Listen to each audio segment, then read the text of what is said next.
Welcome to the Darkstream. VoxDay, voxday.blogspot.com, and Infogalactic News. You know, I posted an email on my alternate blog, alphagameplan.blogspot.com, and it was I can't remember if it was from an email to me or if it was from a link that someone sent me. But what the person was complaining about is actually from a link. And what the guy was complaining about was the fact that he says he's all the advantages of the world. He's supposedly very smart, blah, blah, blah. And maybe he is. Maybe that's all true. But he talks about how he sabotages himself all the time. I mean, he was pretty obviously a gamma. You know, he's in IT and tech, so they tend to be heavily populated by gammas and so forth. And what struck me about his comments, where he was talking about how he overanalyzes things and he thinks too much and this and that and the other thing. But what it really comes down to, and you know, one of the issues that I've had in the past is, you know, what they call a fear of failure, or they call it a fear of success, actually. But what a fear of success really is, it's not just a fear of failing. It's not just a fear of failure. It's a fear of being perceived as trying. And so that's why you'll see people who work very hard at things and who are successful doing things. It's why you will see them pretend that they did it easily. They'll pretend that they did it effortlessly. You know, for example, you know, I often rip on John Scalzi for many well-deserved reasons. But one thing that the guy is actually very good at is self-marketing. I've learned a lot from watching how he's done things. But the thing that made him most successful was that he figured out how to go around the slush pile and go directly to the vice president at Tor and get him to look at a self-published novel that he had already done, you know, that he'd published 2 years before. And you know, it was successful. It worked. But to this day, he claims that he had no intention of trying to get it published. He was just bringing it to his attention as a way of teaching people to write like Robert Heinlein. It's ridiculous, you know. And so, well, I mean, Scalzi's an SJW. He lies all the time, obviously. I mean, if he opens his mouth, he's probably lying. But that's irrelevant. The interesting thing here is that even when somebody is successful, in this case, highly successful, they try to pretend that it was nothing. But, you know, one of the things that I've learned to do, you know, most of my failures have been either through failing to perceive an opportunity, failing to grasp the opportunity, and failing to work hard enough. Failing to put the effort in. Like here, I'll give you an example. Some of you may or may not know that that I was in a band called Psychosonic. Okay? These are our first two singles, Silicon Jesus and Welcome to My Mind. Both of them made the Billboard Top 40 club charts. You know, that's a success. I mean, our first two singles, and we hit, we're on the Billboard charts. The music was very well received. Why didn't we do better? Why didn't we have more success? Because we didn't tour. We had our lives. We were in our very early 20s, but frankly, we were just too lazy. We were having more success musically than anyone we knew, than all the bar bands, than all the guys playing at the State Fair and playing at the First Avenue and playing at wherever. We were good when we played live. When we played at 7th Street Entry, when we played at First Avenue, when we played at Glam Slam, we absolutely blew the crowds away. They were not expecting our type of show, our type of music. We were great. And yet, because we were too lazy to go on tour the way that Wax Trax and TVT wanted us to, we just ended up kind of drifting apart. We recorded the second album, but I wasn't really, neither Mike or I were into it because we didn't really like the direction that Paul and Dan were doing. It's true that in retrospect, we clearly didn't want it enough. But that's not an excuse. The reason is that we didn't put in the work. It doesn't matter why we didn't put in the work. That's where, people try to hide. They try, you talk to the people who don't do as well as they felt they should have on the SAT. And, I went out and I got so drunk the night before and blah, blah, blah. Well, if you're doing that to give yourself an excuse to not do as well. In our case, I had a full-time job that paid pretty well. Dan had a full-time job that paid pretty well. And so we were not willing to take the risk. We were not willing to give up our careers in order to pursue, being a successful band. I have no doubt whatsoever that if we had, we would have been a Prodigy level band. None at all.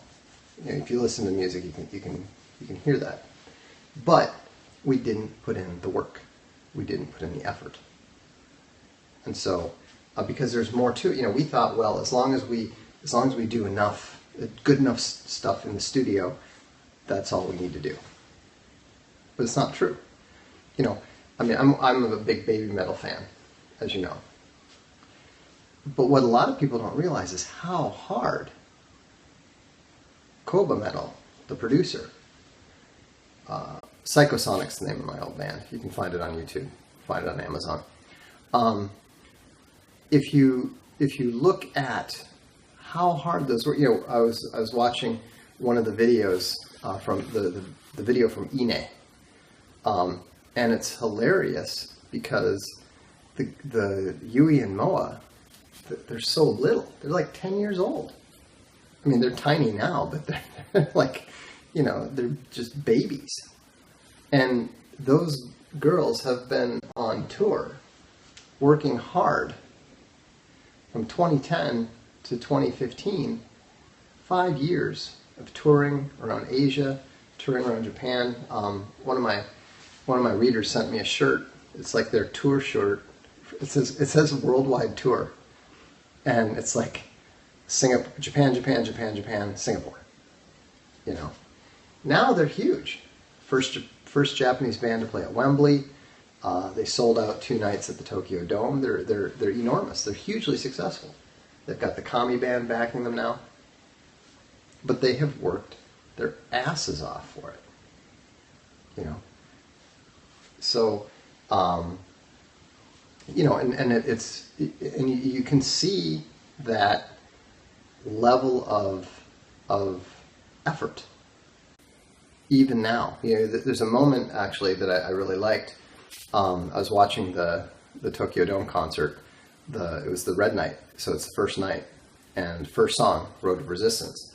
And there's a point in that there's a breakdown and kind of a audience sing-along section in that song. And you can see one of the girls, sort of surreptitiously wiping a tear away. And it's clear that, this is the moment that they've worked so hard for. 6, 7 years. And then here they are, in front of, Tokyo Dome, and the show's going brilliantly. But you don't get to that point if you don't take the risk and if you don't put the effort in. And the thing is, you can't be afraid of letting people see you try. Okay? I'm a extremely intelligent guy. It is easy for highly intelligent people to bullshit others. It's very easy for us to bullshit others. But it is pointless. It's pointless to do it. For me, it was hard to accept that I'm not as good a writer, and I'm never going to be as good a writer as Umberto Eco. The man puts effort in, more effort than I can.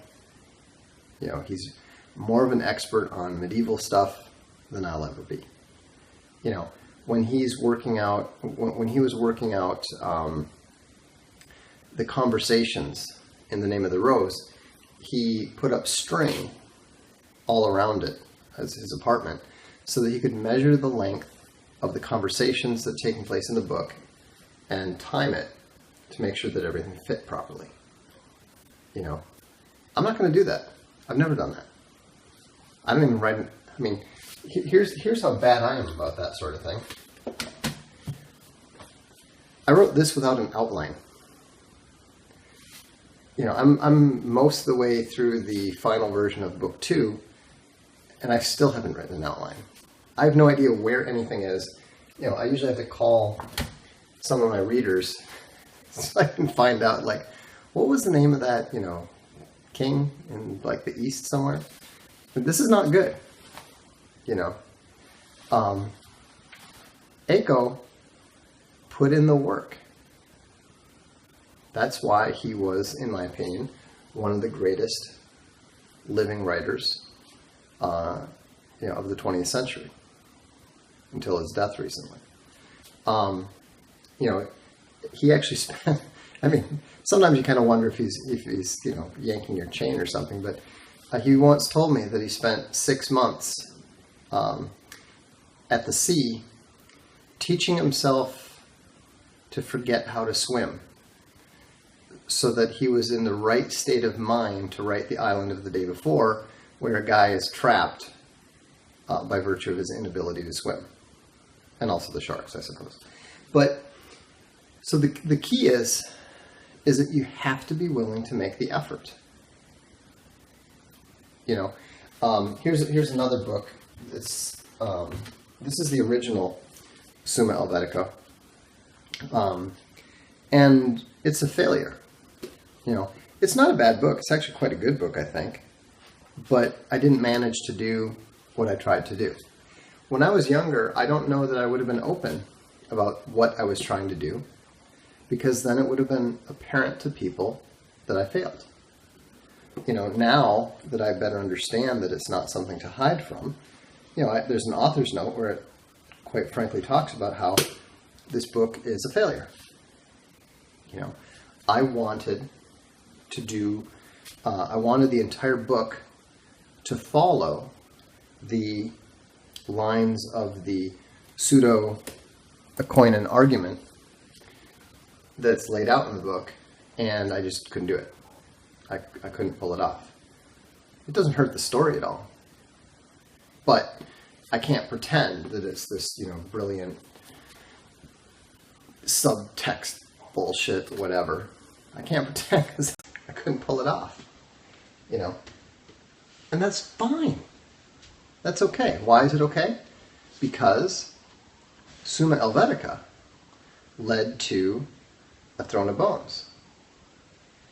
And A Throne of Bones was very well received. A Throne of Bones led to A Sea of Skulls, which people are now saying that, the Selenoth universe now is actually bigger than the entire Lord of the Rings plus The Hobbit in terms of text. And people are comparing it favorably to George Martin's A Song of Ice and Fire. And they're even comparing it to Tolkien's work, not favorably. They're comparing it unfavorably. But the point is that they think it merits comparison. That's encouraging. Because I was willing to admit to my failure, and just keep working and keep improving and listening to people who are saying, hey, I like this, but, did you ever think about this? You learn to listen to some people and learn to and accept what they say. You learn to listen to other people and maybe you reject what they say, but they give you some good thoughts. Even this video, I steered away. I had my first opportunity to do television back when I was 24, and I was a newly. I don't think I was nationally syndicated yet as a game reviewer. It might have been 23, but either way, I was brought in by the NBC News affiliate, and they were considering having me do a weekly game review thing on the morning news or something. And I was a total disaster. And, since then I've kind of shied away from television in general. I don't enjoy it. It's not a medium that I like. Even when YouTube was first taking off, I thought about doing a YouTube channel. We looked into it, we considered it, and then I just decided I didn't want to do it. But, the success of Stefan Molyneux, the success of Mike Cernovich, and my talking to those guys, they convinced me that I need to embrace that because my favored medium, which is text, is not for everyone. And they said, if you want to be able to continue to reach people, then you need to accept video. You need to do this Periscope stuff.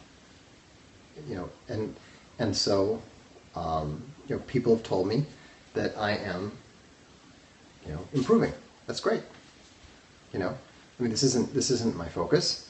This isn't something that I want to make a career of. But and I certainly don't mind people uploading my scopes to YouTube. That's fine. I suppose one day I should put them on my channel or something. But the point is that you keep working. With Castalia House, the books that we're publishing. If you saw our first book, if you saw our early books, you can see that we keep getting better. The quality of them keeps getting better. Our production editors are better. Our proofreading is better. My editing is better. The covers that we're doing is better. And so, we're constantly striving to improve. On the game development side, we're constantly trying to get better. We're trying to do, we have a new quiz game that's going to be coming out soon. It's called Game Brain. And I've created a new type of mechanic for quiz games that I think is probably going to become widely adopted after the game comes out.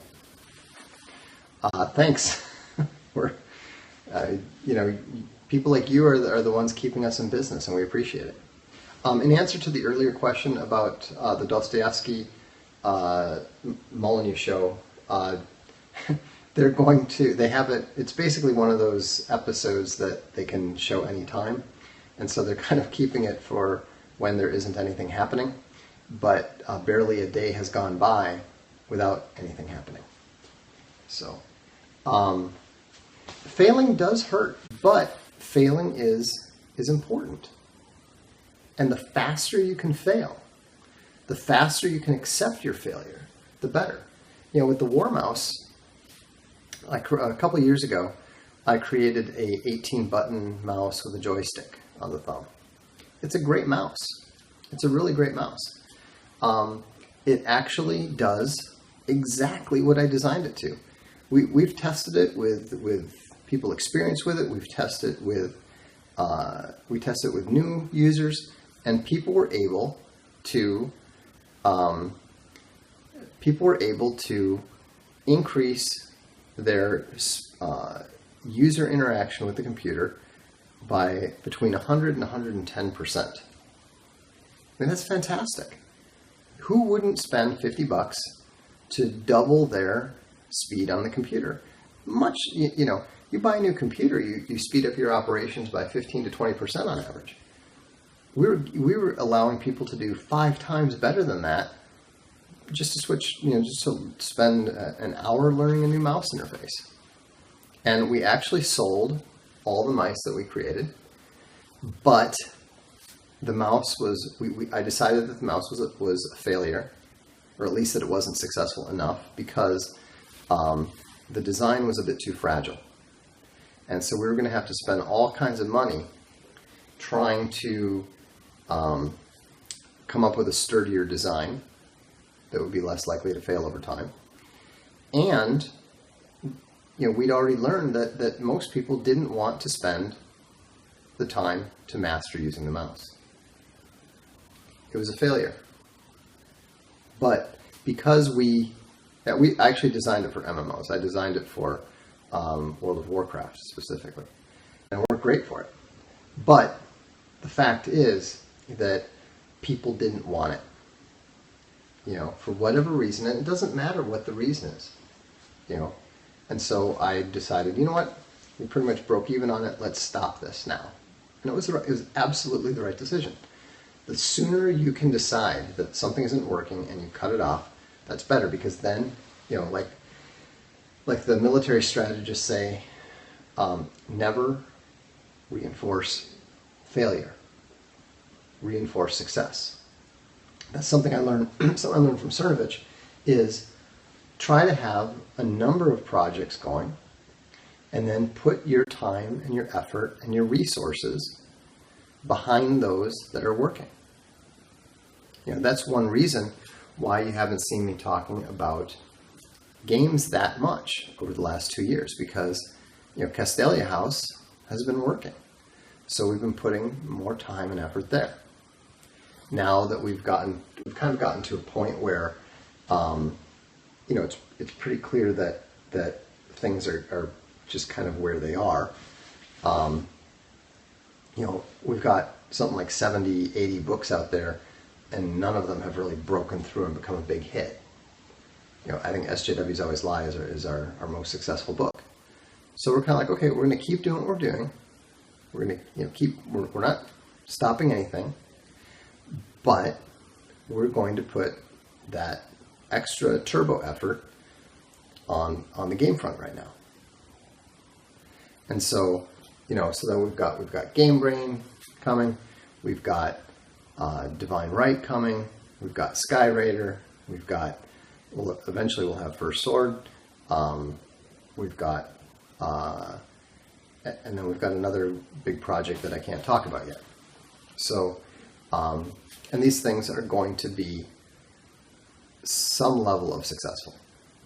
I don't know how successful they'll be, because you can never tell at a time, but they will be successful. And then, of course, there's Infogalactic, but that's just I don't even think about Infogalactic in terms of a individual project, because it's just basically a way of life at this point. I mean, it's such a big project, and it's so potentially huge that it's just an ongoing thing. You can't even think about it in terms of a start and a stop and a finish, because it's not going to finish. It's just going to keep growing, and the tentacles will continue to extend out into different tangents and so forth. So that's why I don't mention that. But again, the key is to not be afraid to be seen to try. And there are people that are going to mock you. There are people that are going to make fun of you. I mean, I personally kind of find it funny that, think about how many times, you've seen this before, how many times do you see people referring to me as a failed writer or a bad writer? They've been doing that for, since about 1990. Actually, no. They've been doing that since my column first appeared. So they've been doing it since 2001. So for most of the last 15 years, I've been hearing that. I don't care. It doesn't bother me. I don't hear it much anymore, now that my blog is, quite established and is larger than the vast majority of my critics' blogs. I don't hear it much anymore now that I'm one of the best-selling political philosophers alive. The one area where I don't have, that I don't have a lot of success so far is in the fiction. But even there, like I said, people have said, okay, your stuff is passed up Martin's and maybe Tolkien's next. By any measure, that's real, legitimate success.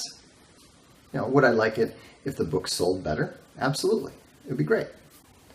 But that is not how I measure success in that particular arena.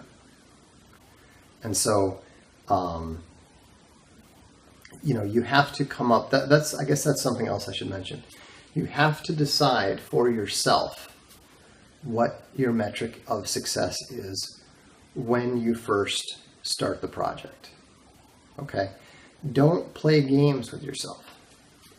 If your metric is money, then don't try to console yourself by claiming otherwise. I don't actually know how many books I've published, something like 15. Books that I've written. I'm a publisher now myself, so I've published other people's books. But, and then, I've published some of my own books with Castelia, and then, I've published with Simon & Schuster, Ben Bella, and W&D books before that. So, but the point is that you can't lie to yourself about it. You can't tell yourself, if your real goal is to sell lots of copies and make money, then don't try to tell yourself that you've been successful just because you get some good reviews, but you can't sell any books. Okay? If you're truly writing only for yourself, then don't worry about the reviews and don't worry about the sales. And you won't. I genuinely don't worry at all about how A Throne of Bones and A Sea of Skulls, how they sell. If you think about it, you do not write books this size because you're trying to sell lots of copies. This is a very expensive book. They take a long time to write. This is about 900 pages. And it's book 1 of the series. I write this stuff because I love to do it. I like figuring out where the story's going. Now, on the other hand, books like Cuckservative, books like SJW's Always Alive, those books I write to sell well. I want them to be bestsellers. I want everybody to read them. I think it's important that everyone read them. Because I think they have something important to say. But, so it's each goal can be different. But the key is, don't lie to yourself about what the goal is. So, anyhow, that's all I have for tonight. But the takeaways would be, don't be afraid to be seen to try. Don't be afraid to try. Don't be afraid to take risks. And make sure you understand early on what your metrics for success are. Have a good evening.